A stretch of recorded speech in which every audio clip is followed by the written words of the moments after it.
this has been a very vicious cycle. I have been involved when I was on the other side, when I was the DG NAMA, the MD NAMA, saying that we will not give startup for airlines that have not paid, and now I'm running an airline, and it's quite interesting. But I think what is very important, and what I pray that the minister should do, is take the bull by the horn and address this situation. It was only done once, and unfortunately it wasn't done to a logical conclusion. Done once in my lifetime, in 30 years that I've been in aviation, where we want to actually find out what is the indebtedness of the airlines to the parastatals. And then we want to have a clean start. We want to say, look, we can't continue to tax the airlines. The airlines are struggling. The parastatals are struggling. It's a vicious cycle. So you say no pay, no services. So what you want is the airlines to die. Because I now know that what I was doing when I was in NAMA was killing airlines, actually. If I say I will not give you startup till you pay me, I'm actually killing them. Okay. Now, if I look at also on the other side, the parastatals can't survive. So that means it's a vicious cycle. There must be something to break it. And the parastatals, as I keep saying it, cannot survive with the taxation from the airlines. So we must unbundle. We must, and I call on the Honorable and said, this, if he does this, this will definitely help the aviation industry. We must look at this cycle that we are doing. The airlines cannot pay for the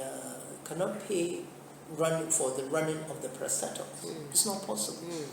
My take is commercialize NAMA as is done in all other countries. So it is purely, NAMA is purely on cost recovery. Just like the NCAA. Yes, NAMA is only on cost recovery. Commercialize it. Let it be on cost recovery, and let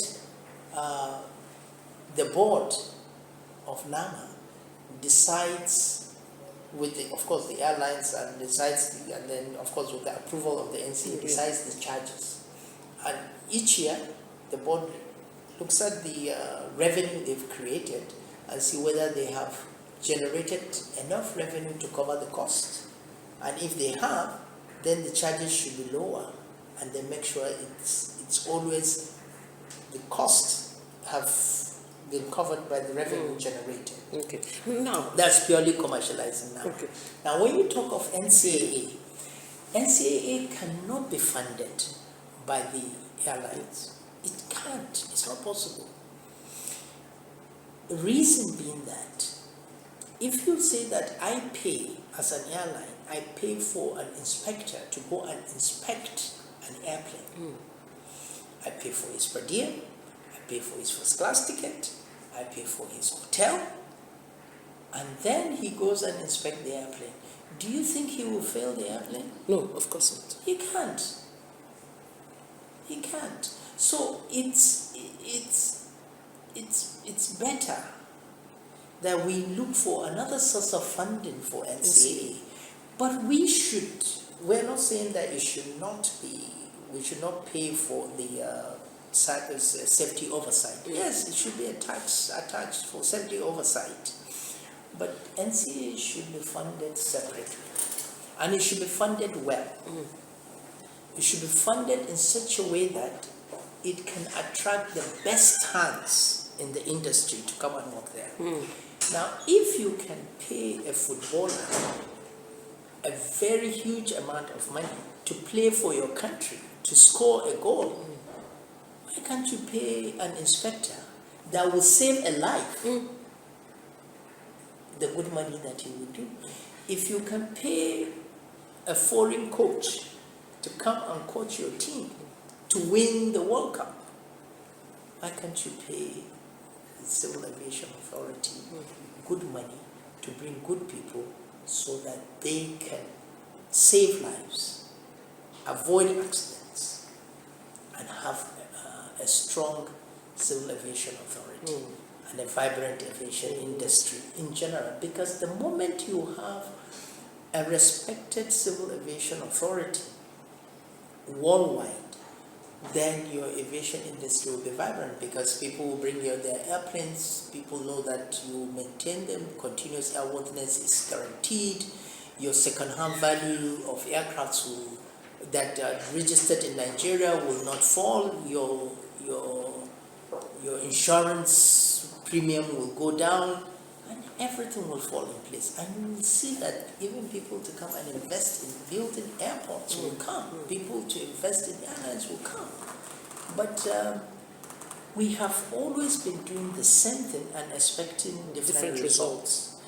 We are now saying no pay, no service. Yeah. And we expect the airlines to be vibrant again in the next 4 or 5 years. It's not possible.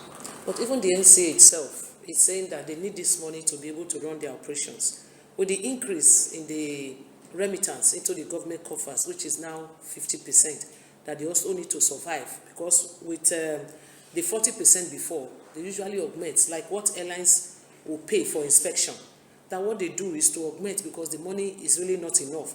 And that's why should airlines, money collected on their behalf, which is the CLC and the TLC, why should the airline not remit it? Because that is what they use to be able to run their operations. From what you have said, would you say the idea of this no pay, no service? First of all, I don't think we should continue to work on 5% ticket sales charge. Okay. I don't think we should. And this is my reason. Airline A decides to pay. The Airline A flies Lagos Abuja. Airline B flies Lagos Abuja. Airline A decides to put his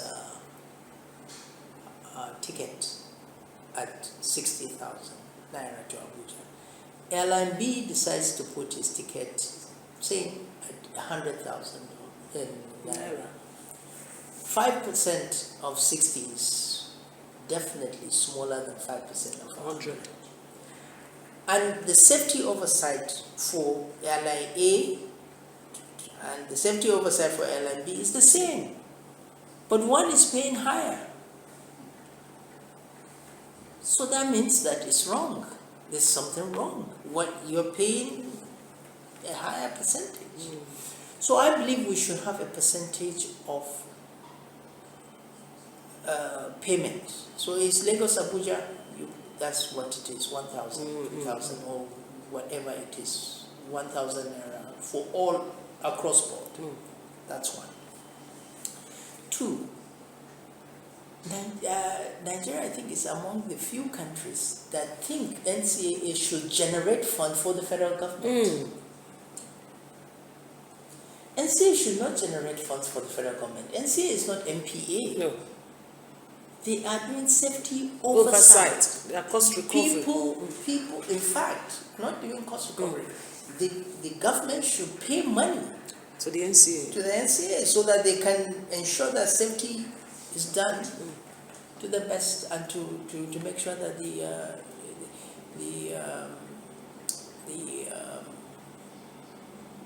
aviation industry is vibrant. Because I'm thinking, if you say CBN, the banks should pay for CBN to survive. Do you think it would be? Okay, but can we have a comparison with what is happening in other parts of the world? Take, for instance, the FAA. How do they sustain their operations? FAA has its budget. FAA has its budget from the federal government, from the United States government. It's not what FAA generates that they use to run FAA. Okay. No. So government gives them a particular amount for the year that they've sent to them. Sent to them, yes. They send to them. So in a way they generate revenue. Yes, they generate revenue, but I don't think their revenue they generate is what is sustaining them. No. So there should be an augmentation. Federal government should augment. What I think should happen is that federal government should have another source of funding for NCAA. They should be removed totally, and they should have a total funding separately. TC, Transport Canada, has a total separate funding. It's not that it's funded by the airline, because it's you look at it this way. It is an organization that has safety oversight. It is creating a safe environment for flying. Yeah. And you're saying the airlines should pay for that, and you expect to get a vibrant aviation industry. I don't think it is possible. Well, it has not worked. We can see it has not worked. So we should change it, even without anybody saying it. It has not worked, so we should change it. We should do something different. Are you saying in a way that the NCAA should not even get a dime or? No, I didn't say that. Okay. I said the NCAA should get money, okay, but not 5%. They should change the 5% because that 5% is not fair. Okay. The checks, the license, everything should be paid. Okay. But what I'm saying is these payments should not be based on should not be said that is the revenue that will run The agency. No, Okay. it's not possible, because if you say this, the agency, that's what will run the agency. If you have an inspector, because we have to say the truth.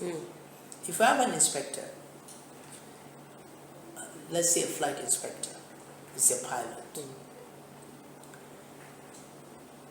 You are paying him, let's say, I don't know what they pay in NCAA, but you are paying him on grade level. Maybe it's on grade level. I don't know. Maybe they do that. And probably he earns maybe, I don't know, maybe 700,000 per month. A pilot in airline earns about 4 million. That's almost 4 times what the inspector is earning. Yeah. So how would you get the best to come and inspect? So you get the worst to inspect the best. But that's the truth. Yeah. That's the truth. So you either wait for people to retire and you don't have 100% of output, and then you make them inspectors, or you increase the salary to be at least a par with those that they are going to be inspecting. Then you get people. Yeah. But we do that in football. I wonder why we cannot do it it in aviation. aviation. I don't know why. So when you say that no pay, no services, it's another misfortune for the airline. Yes. Some people say it's too harsh. It's another misfortune for the airlines. Some airlines will survive, some airlines will fail.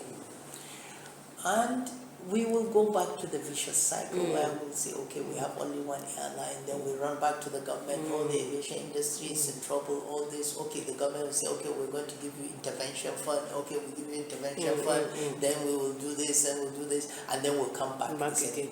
Was it not in when was I in Nama? 2006 or 2007, that we did the intervention fund?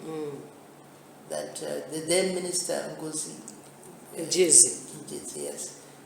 No, not in Jezi. Not in Ukonjewala. Yes. She gave aviation industry the first intervention. Yes. And we are still here looking for intervention. Okay, sir, what about the